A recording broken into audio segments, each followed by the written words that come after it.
May kembot ako. Pumunta ako sa gala night ng Mula sa Buwan sa Samsung Theater sa Circuit Makati. Sabi sa invitation, magsuot daw ng 40s inspired outfits. Kaya naman, naghukay ako sa baul for a dress and a fascinator. O diba? Very demure, very cutesy. Talagang I channeled my inner tita baby. I wanted to watch Mula sa Buwan because it was an intersection of things that bring me joy, music, literature, history. Mula sa Buwan is an original Filipino musical based on the Filipino translation by playwright, lawyer, broadcaster, and Senator Soc Rodrigo of Edmond Rostand's 1897 play Cyrano de Bergerac. Pat Valera then turned the story of Cyrano and transformed it into a modern zarzuela with music and lyrics by Valera and William Elvin Manzano. I was told by those who saw the previous productions that the scale was bigger and the set was more dramatic. Practical tip, the play is more than 3 hours long, so plan your viewing around that expectation. I love how the story happened in the 1940s, one of the most tragic and dramatic times for the Filipino people. The first half had humor and idealism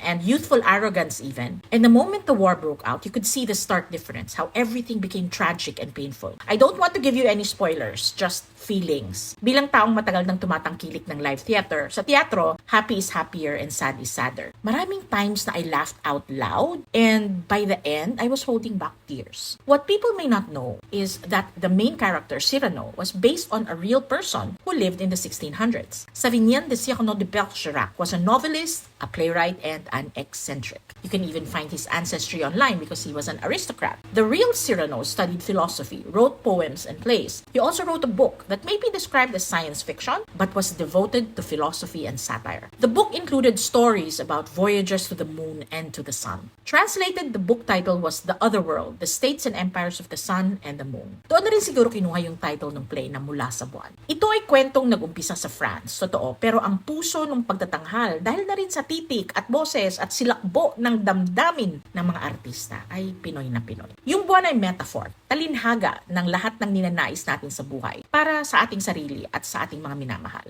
Nag-iwan ako ng mensahe sa title board bago ako lumabas. Naway lahat ay makalakbay patungong buwan.